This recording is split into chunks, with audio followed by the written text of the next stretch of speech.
If you enjoy this video, please consider subscribing to the channel. A few months ago, I had decided that I will stream Stalker Shadow of Chernobyl on the channel. I had played the game almost a decade ago, but didn't remember any of it. Now that I'm a little more older, I thought I should give it another spin. Now on the stream, I wasn't as expressive as I could have been, seeing that I had to interact with you guys as well, but inside, all I could think of is the atmosphere and how I got instantly immersed into it. In the upcoming weeks or months, I'll be going through each of the major locations in the game, talking about their atmosphere and design. I've always been a person who appreciates the atmosphere of games since day one, so let's start with Cordon.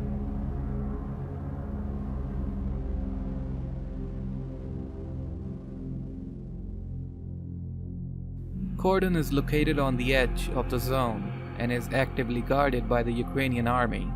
Of course, there are rookie stalkers here in the village as well, who wait until they are well equipped and amassed enough experience to move deeper to the north into the zone. As soon as the game started from the village, I knew I had stumbled onto something magnificent.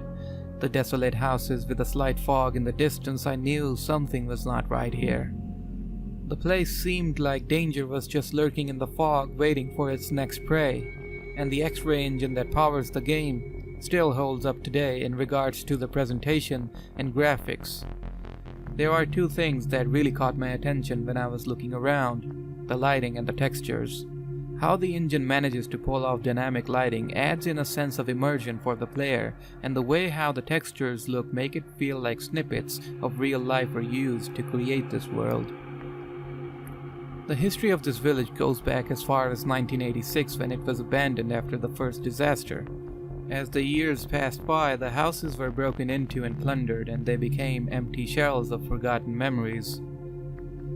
After the second incident in 2006, a trader by the name of Sidorovich moved into this place and took up shop in the bunker to the west of the village.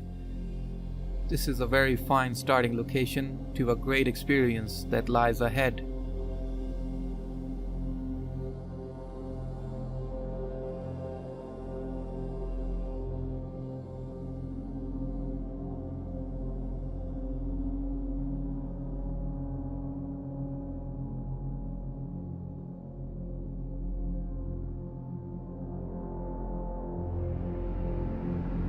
To the south of the village, there's the military checkpoint, a sort of a wall between the zone and the outside world. It is protected by the military, and stepping too close to the checkpoint might have you killed. With the red bricks buildings and the military aesthetic, you can see from afar that this is not a place where you should go unarmed. This displays a sort of a antagonistic persona to the military. Of course, I had peeked into the base using a quote-unquote no-clip anomaly. Inside the base, it's not much uplifting either. Cracks in the walls, dimly lit bunkers, and bare-boned rooms. There's a certain sense of depression in these locations. Going up north is the vehicle station, or the car park. This is the place where we head to for our first quest to save Nimble and retrieve some data for Sidorovich. It is inhabited by bandits when we arrive there for the first time. One thing that the GSC team did well was showing how decrepit the zone is, how the buildings have rotted away throughout the years, and how the walls and floors look grimy and dirty. It all builds a world that is desolate and unforgiving.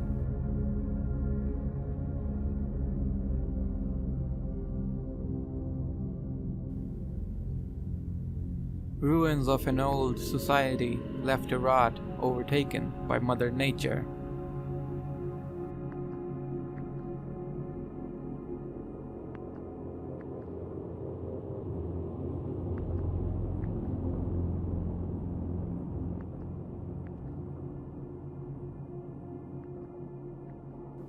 In front of the vehicle station there is the mill. From the broken roof, sunlight pours into the halls. It provides some sort of warmth for a cold and abandoned place like this. It has some loot to provide to the player and not much else.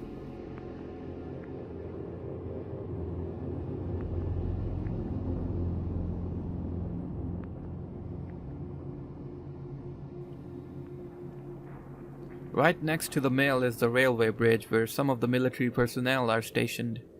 Major Kuznetsov and his men make sure nobody passes into the north to go deeper into the zone. This railway bridge is sort of a secondary checkpoint for the military. Of course, the good major can be bribed to let you through.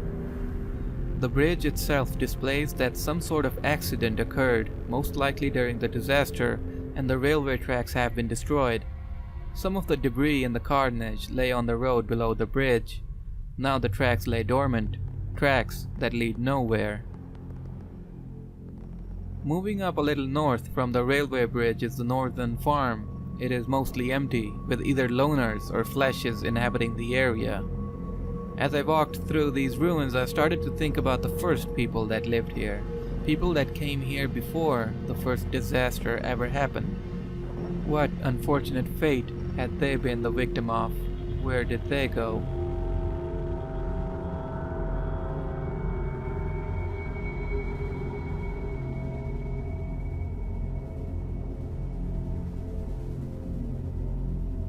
Finally, on the border of Cordon is the military outpost.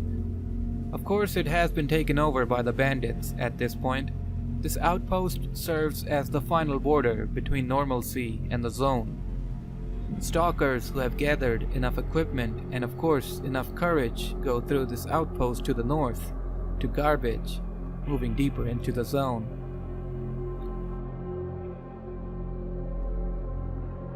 Let's look at some cut content for Cordon. In build 1114, the size of this area was much larger, almost twice as big as the final version. However, it did not have enough landmarks or content, but then again, this was during development, so we can't say for sure. From looking at the map, we can see that this Cordon was much more cramped, because the main area was enclosed by the valley and cliffs on both sides.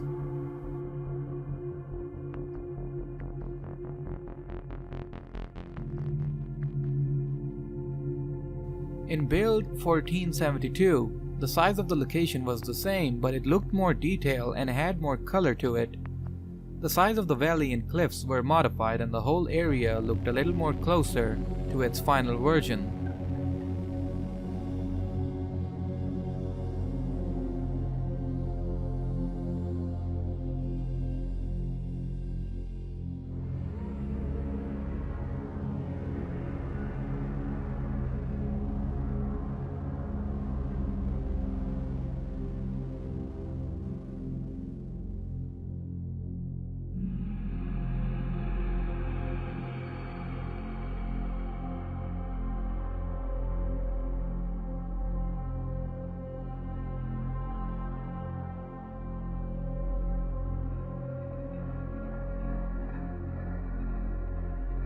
And there you have it.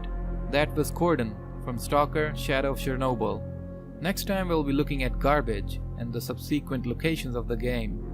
I hope you enjoyed this video, and thank you for watching.